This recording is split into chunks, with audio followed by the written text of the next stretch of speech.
मधु जी हमेशा की तरह अखबार पढ़ रही थी और रीवा रसोई का काम निपटा रही थी क्योंकि उसे जल्द ही काम पर जाना था। तभी फ़ोन की घंटी बजती है।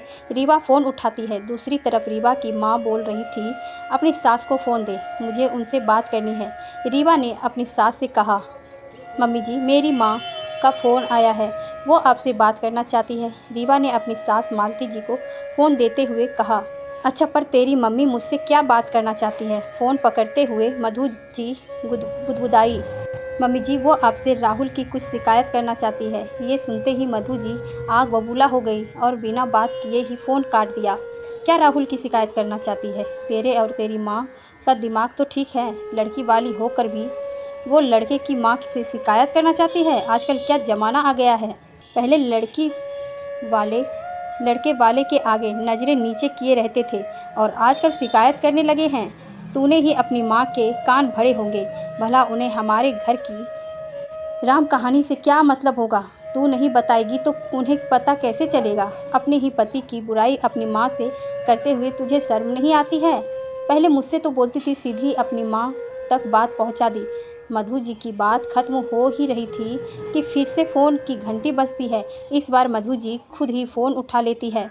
उधर से रीवा की मम्मी बोलती है, समधन जी नमस्ते, आपके और घर के परिवार के क्या हाल हैं? अल्पना जी का मधुर स्वर सुनकर मधु जी भी सामान्य हो जाती है। हाँ, सब ठीक है। और बताइए, आज आपने कैसे याद किया? कुछ ज़रूरी बात था क्या? मधु जी ने शंकित स्वर में जानना चाहा। हाँ समधन जी, मुझे अपने जमाई राहुल से काफ़ी शिकायतें हैं, तो सोचा सीधा आपको ही बोल दूँ। आप ही अपने बेटे की कमियों को दूर कर सकती हैं, अल्पना जी ने सत्यन होकर कहा। इधर अब मधु जी का स्वर थोड़ा तेज हो गया था। अब दुनिया की पहली सास होगी जो अपने जमाई की शिकायत उसी की माँ से कर रही हैं। आपको तो पुरस्कार मिलनी चाहिए।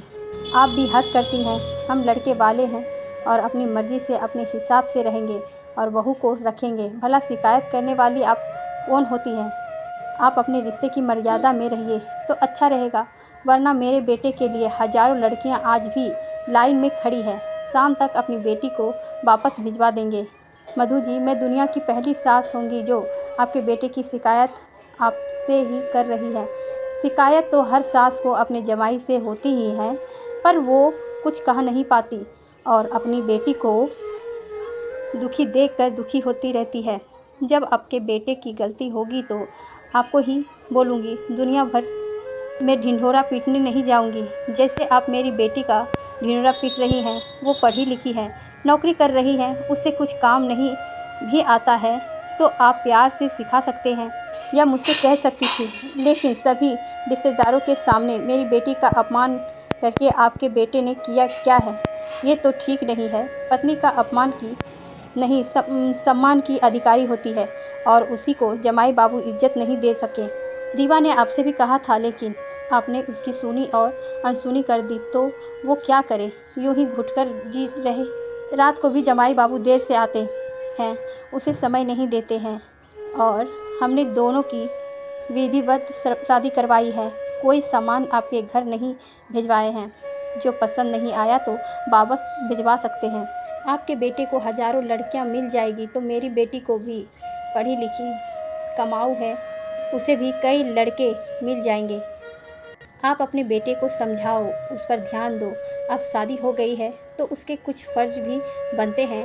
वो अपने फ़र्ज से कैसे पीछे हट सकते हैं? आज आपकी बेटी पर कोई दुख आएंगे तो आप क्या चुपचाप रहेंगी? कुछ नहीं करेंगे? अभी तो आपकी बेटी आपके पास है, लेकिन जब उसकी शादी होगी और उसे अपने पति और ससुराल वालों से कुछ शिकायत होगी तो वो किससे कहेगी? समधन जी, अब पुराना ज़माना लत गया है। बेटी दी है तो उसकी खुशी की जिम्मेदारी भी हमारी है। बेटी का कोई तकलीफ़ होगी, शिकायत होगी तो हम मायके वालों उसका पूरा साथ देंगे। ये नहीं कि तेरा घर है तू जाने ये कहकर पल्ला नहीं झाड़ लेंगे।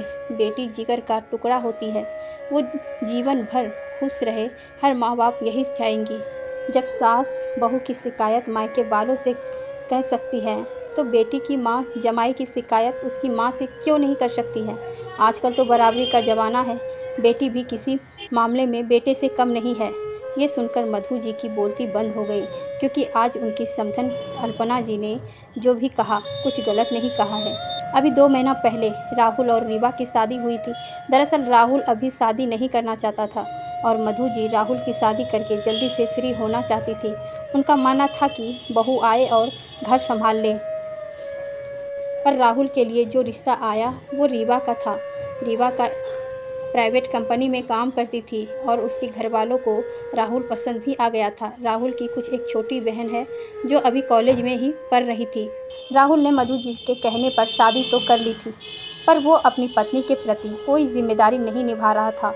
वो ही पहले की तरह दोस्तों के साथ देर तक बाहर रहना और उनके साथ ही बाहर घूमने चले जाना। रीवा दिन भर काम करती और रात को राहुल का इंतज़ार करती, पर राहुल देर से आता और सो जाता था। इस बात को 1 महीना और अब 2 महीने हो गए थे। रीवा ने अपनी सास से कहा था, पर उन्होंने ये कहकर टाल दिया, मर्द है बाहर घूमने भी जाएगा, शादी हो गई तो इसका मतलब क्या, ये थोड़ी है कि तेरे ही पल्लू से बंधा रहेगा। ये सुनकर रीवा बहुत परेशान हुई और उसने अपनी माँ से कह दिया ताकि उसका कोई तो हल निकले। मधु जी 2 मिनट तो चुप रही, फिर बोली, समधन जी, मैं आज ही राहुल से बात करूंगी और उसे समझाने का प्रयास करूंगी। आखिर बहू के प्रति भी उसकी कुछ जिम्मेदारियां हैं। अल्पना जी की शिकायत की बात मधु जी ने अपने बेटे राहुल से कही और उसे समझाया कि वो रीवा के साथ अच्छे से व्यवहार करे और उसे पूरा सम्मान दे। कुछ दिनों में सब सामान्य हो गया। अल्पना जी ने मधु जी को फ़ोन करके कहा, आपको बहुत बहुत धन्यवाद, आपने मेरी हर शिकायत दूर कर दी। नहीं समधन जी, मैं तो शर्मिंदा हूँ कि मेरे बेटे की वजह से आपकी बेटी को परेशानी हुई, पर अब ऐसा कभी नहीं होगा। आपको कभी शिकायत का मौका नहीं मिलेगा। और दोनों समधन आपस में खुशी से बात करने लगी।